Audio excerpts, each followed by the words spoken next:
The kiss, Stalin was feeling extremely gay. Mencius Moldbug. January 22, 2012. Unqualified Reservations. Narrated by Skeptical Waves. The kiss, Stalin was feeling extremely gay. Here at we absolutely adore simplicity. The truth is not always simple, it's true. But the lies are always complicated. And there are so many lies. Even in this historic golden age of bullshit, is it possible to oversimplify? To steal a line from Hunter Thompson, it's possible for a Hell's Angel to catch the clap, too. He doesn't waste much time worrying about it. But America has so many problems. No, she doesn't. America has only one problem: America is a communist country. And has been since before you were born. And probably before your mother was born. Earl Browder was right, communism is as American as apple pie. Russia didn't infect America. America infected Russia. After which the germ went back and forth a few times, as we'll see. It eventually died out in Russia, which is nice because that just leaves us. How simple. Alas, this beautiful, simple, horrifying reality is simply too difficult for most Americans to grasp, let alone do something about. If you tell an American of any political persuasion that his is a communist country, the porfsker will simply laugh in your face. Cancer, that's so funny. Of course I couldn't possibly have cancer. Yes, there's this thing, it's just a growth. If you love your American, don't let him get away with it. Don't let him wallow in his denial. Hit him straight in the teeth with a fast overhand right. Of course America is a communist country, you can say. You just have to translate. For workers and peasants, read blacks and Hispanics.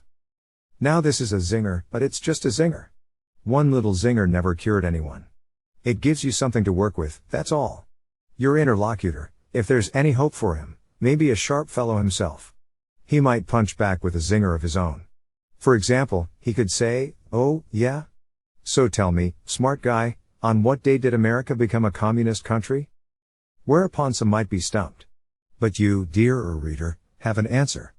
America became a communist country on December 20th, 1933. Was there transmission of saliva? Oh, yes, there was transmission of saliva. I say at a bare minimum, because the published edition, 1972, of William Bullitt's Letters to FDR was edited by Bullitt's brother, Orville, with assistance from George Kennan. Orville's elisions, which I've marked OB, are frequent, especially at the juicy moments. Do they conceal even more intimate revelations? It's clear that nothing really juicy could remain, but even what's left is remarkable. I've of course made my own cuts, which conceal nothing. Personal and confidential on board steamship Washington, January 1, 1934. My dear Mr. President. In addition to the report of my trip to the Union of Soviet Socialist Republics, which I shall submit to the Secretary of State, I should like to set down for your own eye some of the more intimate episodes. Berlin, I avoided seeing any officials of the German government, but Putzi Hohenstangl, Hitler's intimate assistant, called on me and talked in his customary irrational manner, saying among other things, "Of course you and I know that the Jews make all wars and are the sole beneficiaries of all wars." I disagreed. The most fantastic thing which has happened in Germany lately is the christening of the new military academy Ernst Röhm-Kadet Erziehungsanstalt. In view of the revelations about Rome, the English equivalent would be the renaming of Sandhurst Oscar Wilde Institute. USSR. On Wednesday, December 13th, at noon, I presented my credentials to Kalinin at the Kremlin. OB, I had a delightful conversation with Kalinin after presenting my credentials. I had never met him and I had thought from all that I had read that he was a simple-minded old peasant, but he is far from simple-minded. He has a delightful shrewdness and sense of humor.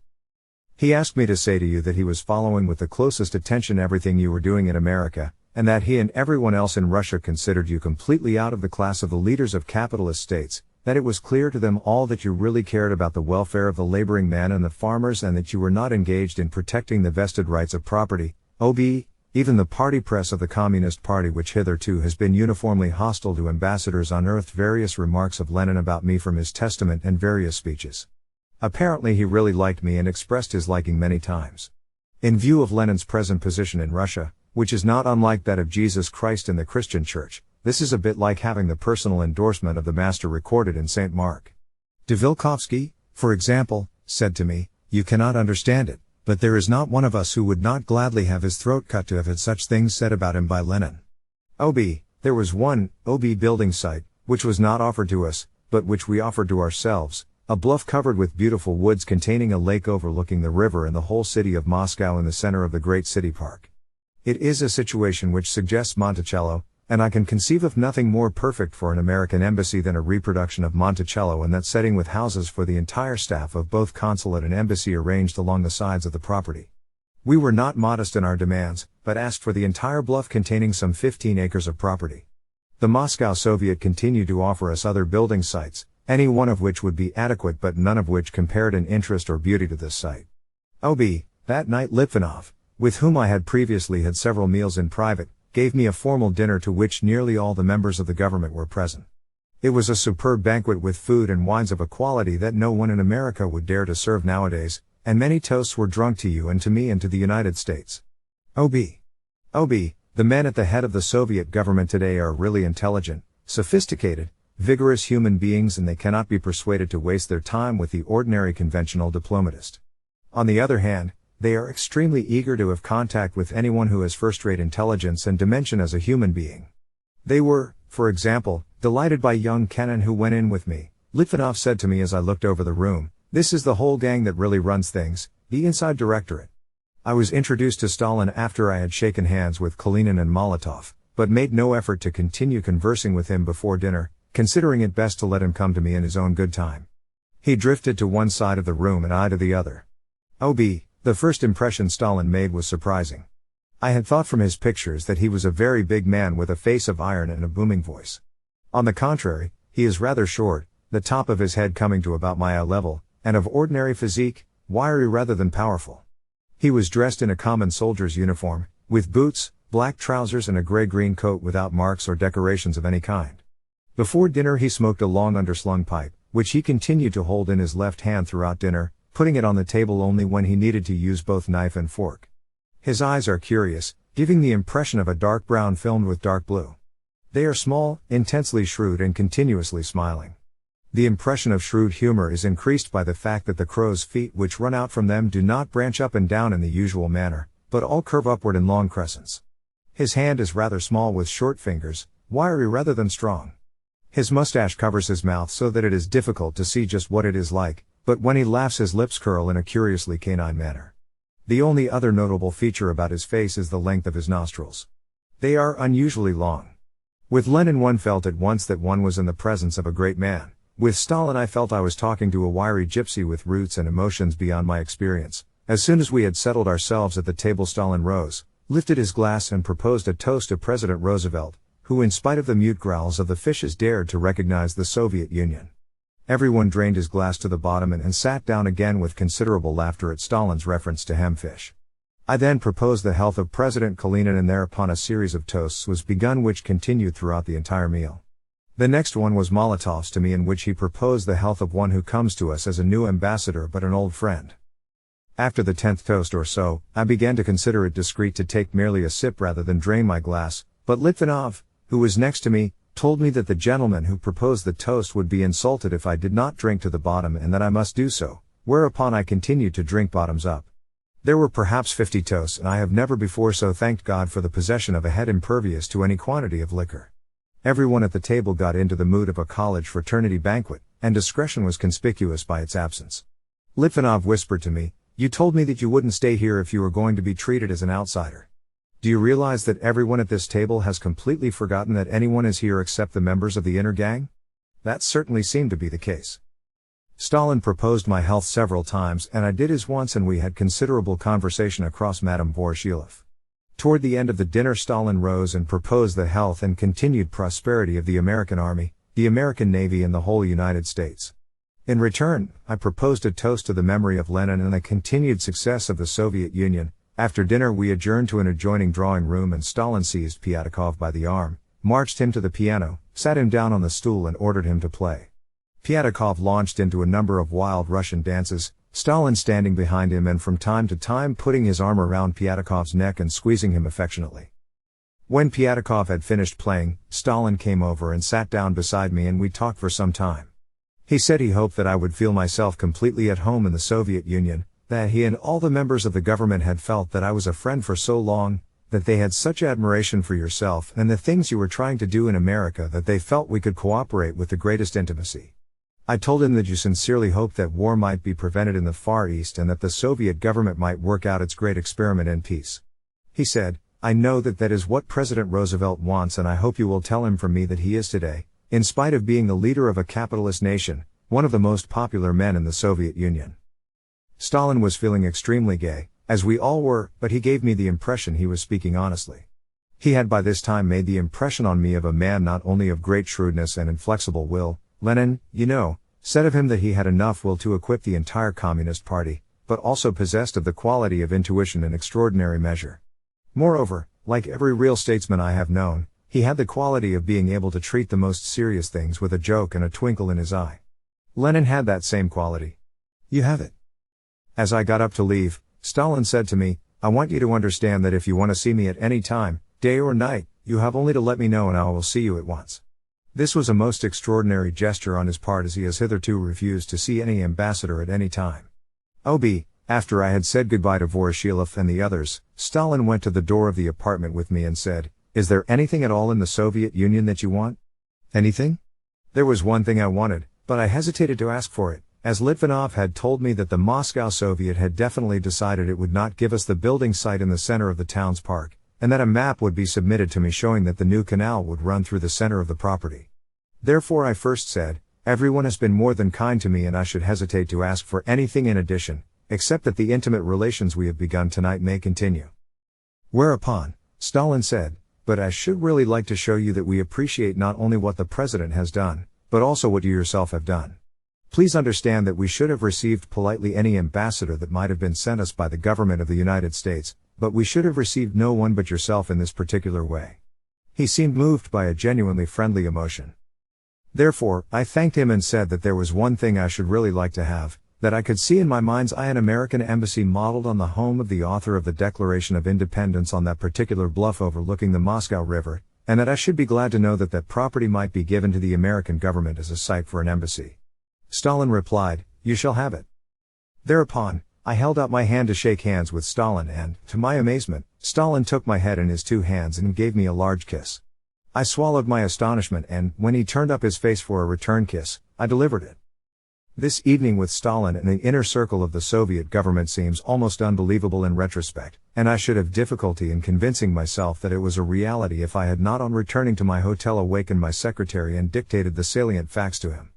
Moreover, the next day shortly before my departure Litvinov told me that the property in the park should be ours if we wished to have it. Alas, his astonishment wasn't the only thing Bullet swallowed. When he kissed Stalin back, so did his boss. So did America. We've gotten over our Stalin crush, but not our FDR crush. What's one more degree of separation? To a virus? The virus is in us yet, albeit in its late, bureaucratic form. No, America in 2012 is not crackling with revolutionary fire. Anything but.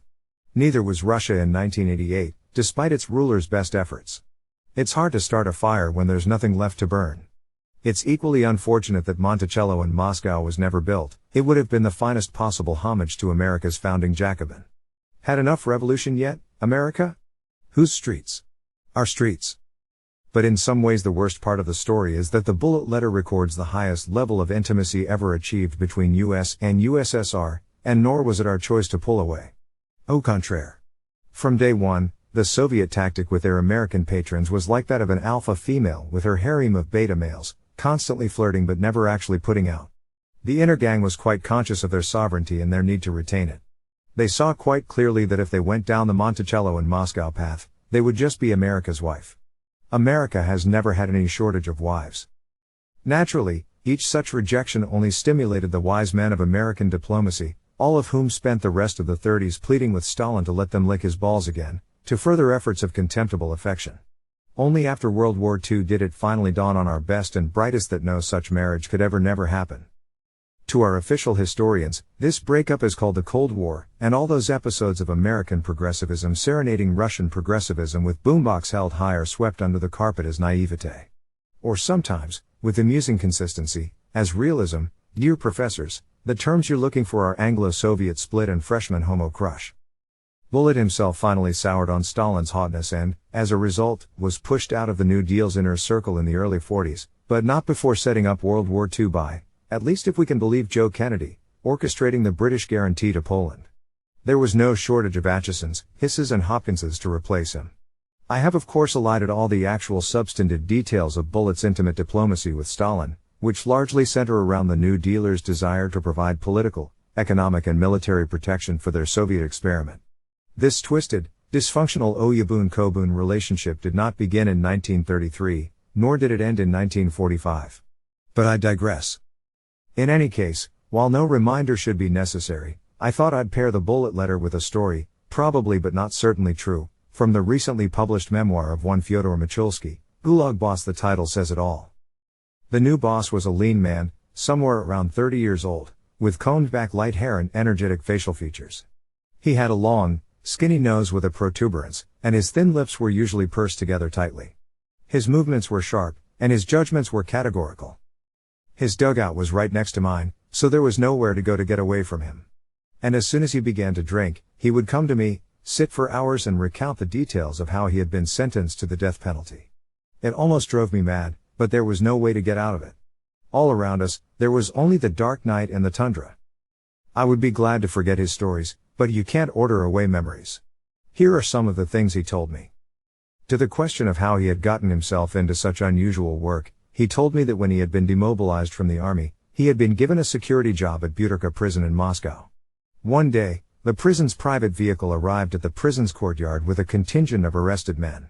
As it happened, the gates to the inner courtyard would not unlock, so they opened the doors of the vehicle in the outer courtyard and let the prisoners out. One of the prisoners noticed that the outer gates to the prison were still hanging open, and he took off running. As the security guard on duty, my unit boss at that moment had been standing next to the gates. When he saw what was happening, he did not hesitate. He drew out the sword that hung at his side and stabbed, right into the spine, the prisoner who was trying to escape. The Butirka guards who had carelessly left open the courtyard gates were punished. The security officer, our current unit boss, had prevented the prisoner's escape. For his decisive action, he was offered a transfer to a new job. At this new job, he would be carrying out special commissions, that is, he would work as an executioner, shooting the enemies of Soviet power. He agreed to the transfer, and after some special training, he was sent with his new specialty to the ancient Russian city of Uglik. For days at a time, he said, from mission to mission, he sat around doing nothing. He rested. Then, when the prison had accumulated a large number of condemned prisoners, the authorities would set an execution date. A specially trusted group from the security department of Uglik's prison was then sent out to carefully select a place in the woods and dig a pit. The pit was guarded until the executions took place. Starting at night and working until the morning, the prison officials would transport the condemned prisoners in a closed truck to this pit. Besides the security man and the person who would ensure that the executions took place, he said, there was always a doctor on hand. It was his duty to certify the death and write up the necessary documents. One at a time, they led a condemned prisoner from the truck to the edge of the pit, and forced him to get on his knees with his face toward the pit. The executioner then shot him in the back of the head, and the dead man fell in. From the blow to the head, the executioner told me, the body would turn over facing up, and straighten up on the bottom of the pit. The doctor then went down into the pit and certified that the body was dead. Then they went to retrieve the next condemned prisoner. He told me that from time to time, there was a prisoner who would not do what he was told and go submissively to the edge of the pit. In these cases, the security guys had to help out, and the job for the executioner would be more complicated. When the mission was finished and the pit was filled, they covered it with soil and tried to make it look unobtrusive. After every mission, he told me, he got drunk and tried not to think about what he had done until the next time they called. For a long time, though, he was convinced that his job was important and honorable, because he was destroying the enemies of Soviet power. He believed that not everyone could be as trusted as he was with such a job. But then one day, he had to shoot a 14-year-old girl.